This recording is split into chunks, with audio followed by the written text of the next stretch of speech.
Good evening, everyone. I'm Darius Pemberton, the host of the show that you love the most, Goodfellas. We're here at the W.A. Foster Center in Goldsboro, North Carolina, with my good friend Greg Quick and his wife Cassandra Quick. They are the founders of the 3-in-1 Family Center program, where they are serving at-risk youth in several different ways. But we're going to let them share with us. First of all, I am so glad that you're here with us, Greg, Cassandra. Indeed. So if you would, give us a little breakdown of what you're doing here. Well, this started a little bit about back in the summer of 2019 at Courtyard, better known as the Grand at Day Point. We had an opportunity to serve the kids summer meals throughout the course of the summer while they were out of school. So we saw that the need transcended and kept on going.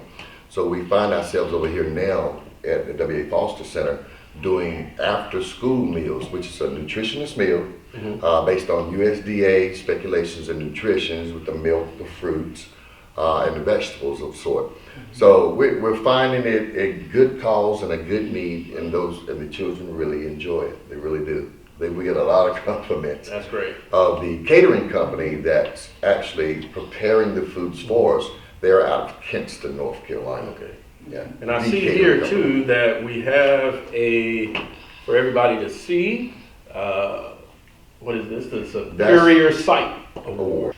So Greg, this award, being the Superior Sight Award, as we said, I know it means you're doing something big, but what is the criteria to get this award? What exactly does it mean to have this? Well, we actually got nominated for this award by one of the representatives at the North Carolina Food Bank, CENC. And once we found out we were nominated, they asked us to send in all the information of the things that we did over the summer, like with the games and who we had to participate, that attended, such as Police Chief, Fire Chief Dixon, and also how at the end of the year, before they went, the last day of summer, how we were able to take pictures and show them where the kids got back to school supplies as well through the program. So we submitted that information not only from Walmart, where we got a community grant award, also. So you got some awards that you hid from us. Yeah, a community grant award of $1,000. And also Texas Roadhouse was a great sponsor of ours as well. Great. And this right here actually came about, I guess, because of all of our extra efforts over the summer. Wow. And that's how we got nominated. And it's through and by the Department of Public Instruction of where we got this award from, so with the state. Wow, yes. That's great. So who loves it the most? You, or is the love equal? Equal. I'd say it's equal. It's equal? I would say it's equal. So y'all love coming here every day. We do. Every day. And you love the children? Oh, but I do. Now, this is the thing. We know that it is said that it's supposed to be for at-risk youth, but you and I were talking earlier, and you were sharing about the children, how they don't appear to be at risk. Not at all. They never complain about what they eat. They actually have ideas of so we can tell the cooks to whatever they want to eat, and they pretty much are very precise about anything. Their thoughts and their behavior is just awesome. So they don't give you any problems? None Completely whatsoever. opposite of the at-risk youth stigma. None whatsoever. Exactly. Wow. None whatsoever. Exactly. We never Wow. have to. Exactly. They're very respectable, and sometimes very complimentary. Yeah. And you like that? So I like that. Yeah. You like the compliments. She look like they give you some Yeah, compliments. they do, and they let us know kind of where they at every day. I'd like to interject something that just happened today at our delivery site here at W. Foster. One of the children, he was helping us bring the food in, and the lady that actually delivered the food, he introduced himself to her and said, "Yeah, that's my grandmother and my grandfather." Oh, really? And she got it really, really surprising. Then he said, "For real, they really are. That's the way they act." So now I think, well, at least. So y'all are not their mother, their grandmother, No, we're not. but they just love you that much. Yes, that's what it is. And he's a great helper.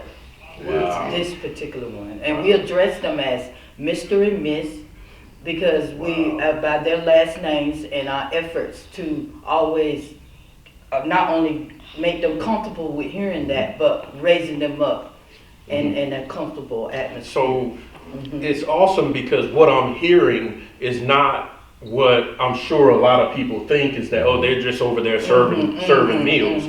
No, y'all are over here, in essence, teaching kids how to be adults, teaching them how to have manners, interacting with them, and more than anything, making them feel like they're somebody. Exactly. Yes, sir. That's awesome. Exactly. That's awesome. Exactly. That's awesome. And so awesome when you said that they don't fit the at-risk youth stigma. Not at all. Because absolutely, what we also want to do, on top of all of that, is always give them a memory that they'll never forget. Letting them know that someone cared. Right.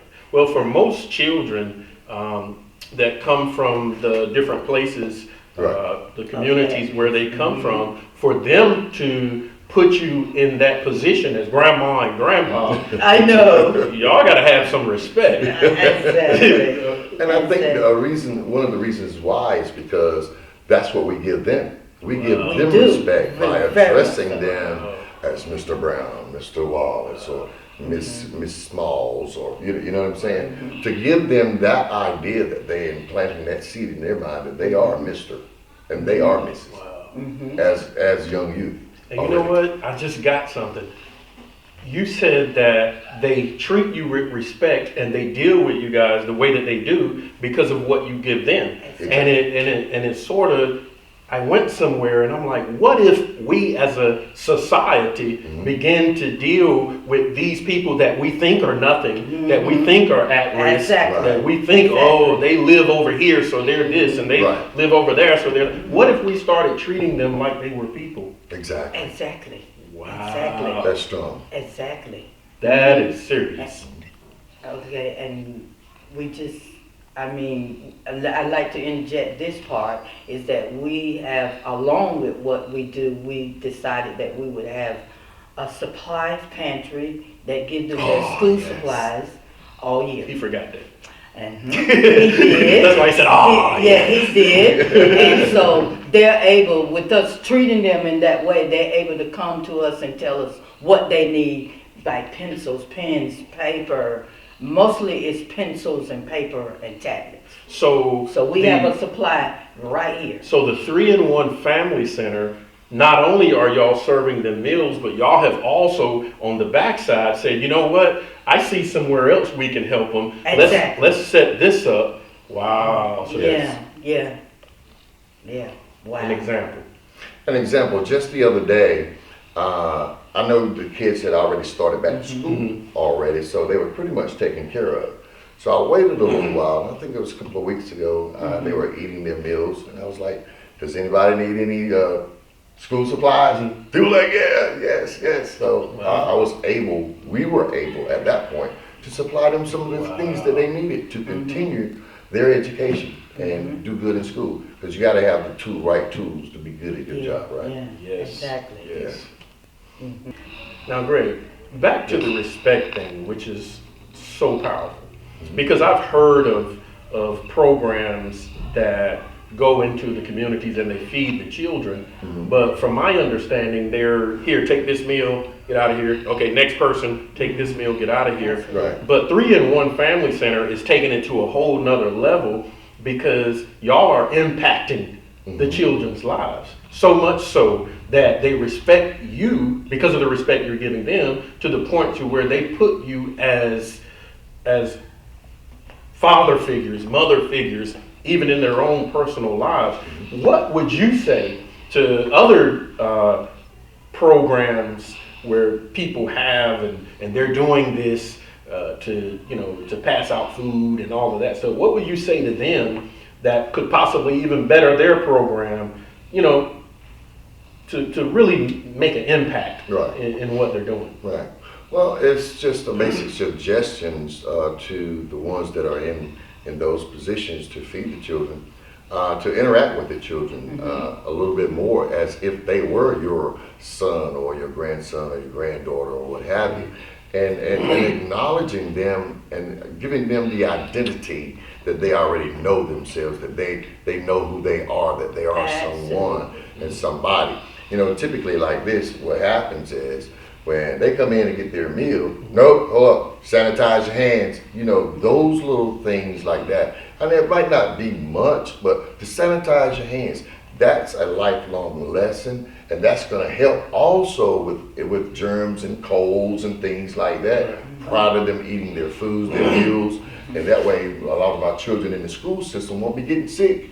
That's another little thing that we're using too as well. So. And I think too, just from listening to both of you, the difference, especially with your wife, is that in dealing with the children, they know when what you're doing is something that's coming from here, or if you're just, or these people just here giving us something to eat. Yeah. But they know, calling you grandma, they know you love them. Yes. They know that, hey, they're really here because they are concerned. They care. They ain't here for no money. They're not here for prestige. These are good. The awards are good. But I believe from talking to you two, the biggest reward is for them respecting you and giving you back what you give to them. Is that correct? Yes. Absolutely correct. Because I would like to say, in that position that everyone is in, when you're feeding these children, put your heart in it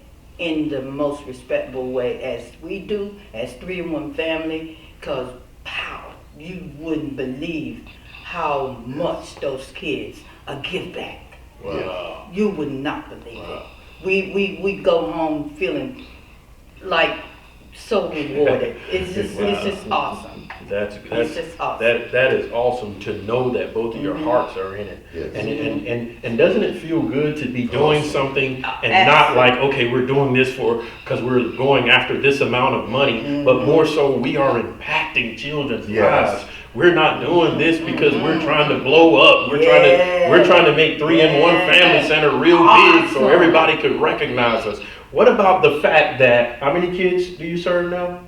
We're at the average of about 35, 40 kids. 35 or 40 children, we are impacting their lives. Yes. And that's much bigger than trying to get a bunch of money. Exactly. But and when we look at that all the way around, that's more awesome than the money. Yes. And it'll go longer in those children's lives.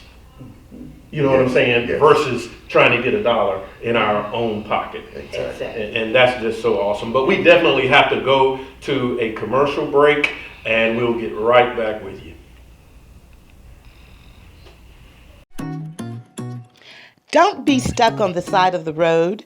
Call Easy Choice Towing at 919-396-8857. Call the people that you can trust.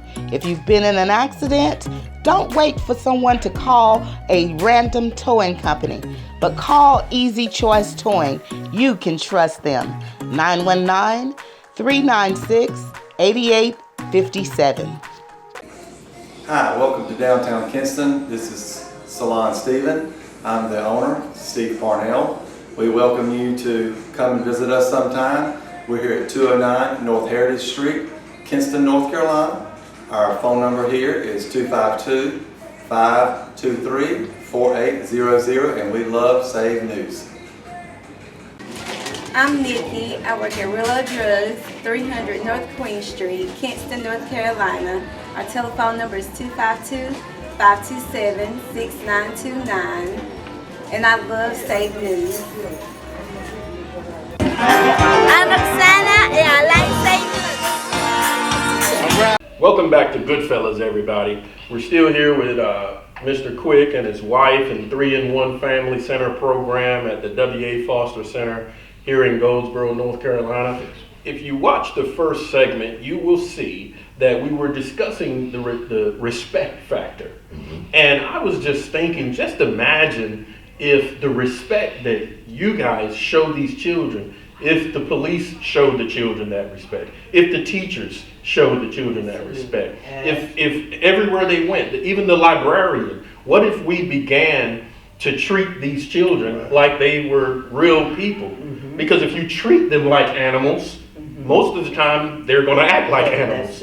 True. Am I correct? That's true. So with what you guys are doing, like we said, I think it's so awesome because of the impact that you're making with the 35, 40 children. But y'all are pushing, and I don't care what we do in life, that respect is so powerful. That respect is the underlying factor. Yes. And they probably listen to you more than they do him. About the same? Yeah, about the same. About the same. Equal out. About equal out. The guys, the boys, they just love him because he know how to interact. Because we raised 3 boys, so they more or less lean. Now this other thing that was just in my head that I wanted to hit on was the fact that I believe a lot of people are misled on their definition of at-risk youth. Most of the time when you say at-risk youth, we think about, kids from the projects getting in trouble and all of that. But when you really go and research it, at-risk youth is more of, think about it. What does it say? Children who are at risk. Right. Meaning that, number one, they're minority, right? Number 2, they are demographically in a challenged area financially. Wow. So that means that they are at risk for failure. At risk for that and malnutrition as well due to the economic standard of where they live, that they are at risk. So technically, what I hear you saying, and then when you talk about how the children are not bad, but we have made the children bad based on where they live at. Wow. Society has. So actually, we have, as I said a few minutes ago, we got the police treating them a certain way because of where they live. We have the teachers treating them a certain way because of where they live. And a lot of other people treat them disrespectfully because of where they live. They can't help where they live if they're children. That's true. So this is very powerful, and you may be the only positive person that these children will see. Because at the same time, what we did, we also brought in the chief and the fire chief, because the fire chief over there in the summertime came and gave them the shower of fire chief. Okay.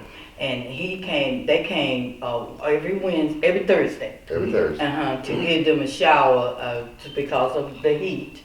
And so we wanted them to know, okay, they're not just to put out fires. Right. So they got a chance to interact with them as well. Now, y'all just taught me something right there. Yeah, they look forward to seeing that. Then we brought the chief of police in to let them know, based upon some of the things that they do know about the police, is that they not only just that the police. So we brought them in so they could interact and have questions. And they did have questions. Yes. Right. I know they're going to have questions because... Oh boy, but they did for the fire chief, and he had someone with him by the name of Walt. And so they did have questions, so that was very interesting. Wow. Yes. Yeah, so we got a whole lot out of that. Right. And I think that was good for your program, and it says a lot about your program that you can get the chief of police over here to talk to the kids, that you can get the fire chief over here. That says a lot about the fire chief. So with everything that you guys have expressed, what are your future goals? What are you trying to accomplish from this point? Well, with the understanding of one of the schools, well, it's a couple of them, but it's one in particular, and it's a middle school that's here in Wayne County, that we think that it needs some special attention to. And what I mean by that is implementing a tutoring program for all those children that are there in this middle school, because it's a primary targeted time of life, so to speak, where they're so impressionable and they're finding themselves at that point. but to implement the tutoring program and have the after-school meals and also supplying transportation home. So that's what our future plans is, and it's called Project Adopt a School. Wow, that's awesome. Yeah. Okay, so with all of this, I must ask you, is there anything that we've not covered, anything that you think is imperative, and I want you to respond as well, that you would like for the people to know, that maybe we haven't touched on?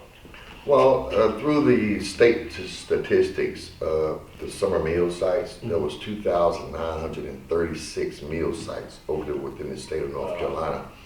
And part of us being, as far as Wayne County is concerned, in that report that you had, there was only a certain percentage, a very small percentage of the at-risk children was only reached. And it's sad to say that it was only 7%. And so I would ask and appeal to those that are in a position to partner with the North Carolina Food Bank to actually expound and reach into more of these areas of where the at-risk children are, in the low-income areas of economically and where they demographically and where they live.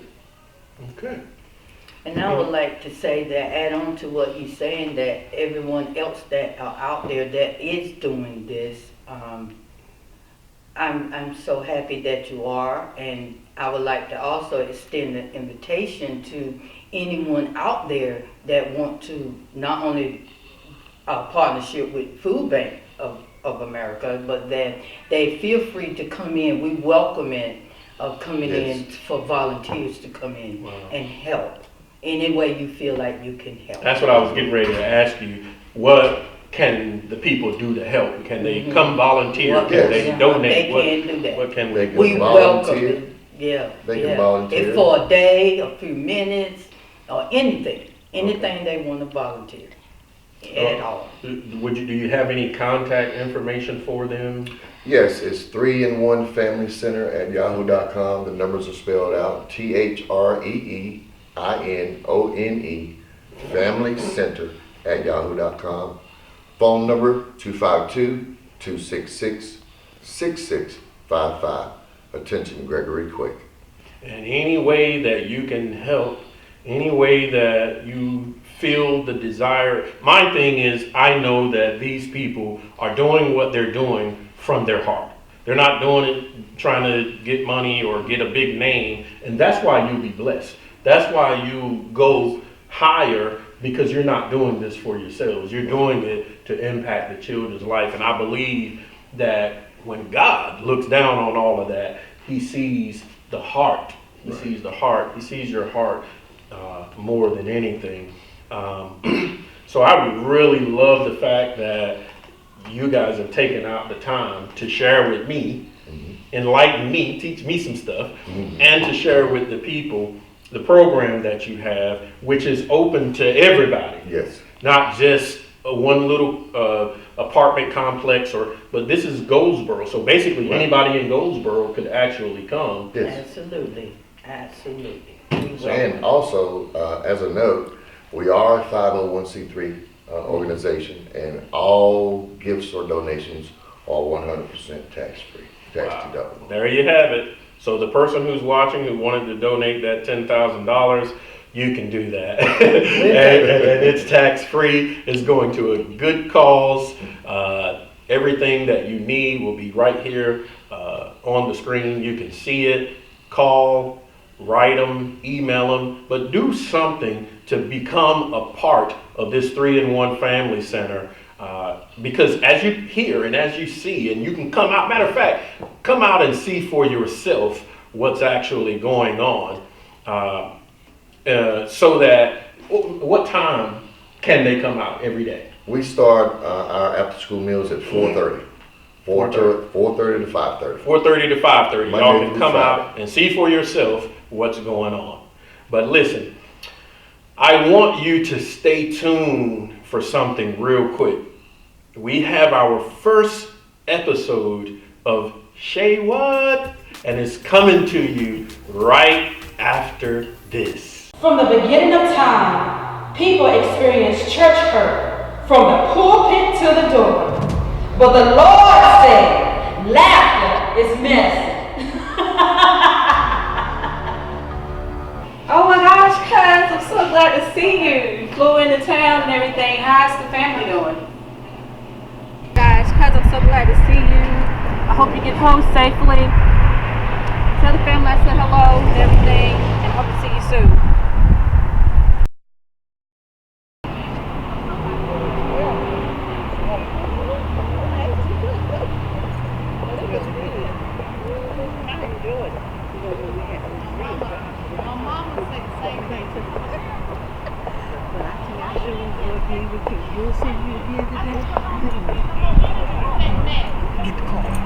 I gotta go take this out. Go get the car. Go get it.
It's not her husband?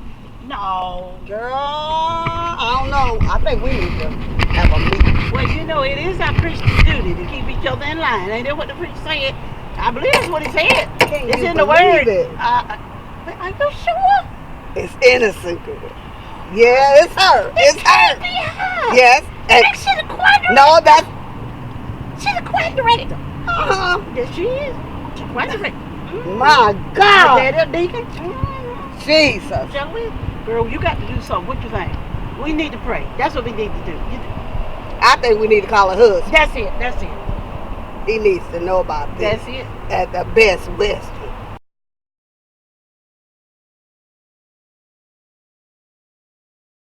Lord. That's what I'm saying. That girl got a lot of nerve. I know she got a lot of nerve. But that can't be her. That's innocent. No. Girl. No. It's disgusting. It's innocent. You hear me? It's her. Yes. Be hers. Girl. No. And he don't look nothing like a husband. Her husband's such a good man. Girl, he works 2 jobs and everything. Let's get our phone and then we can be sure, okay? Because, you know, a picture is worth 1,000 words. Okay, look. Say what?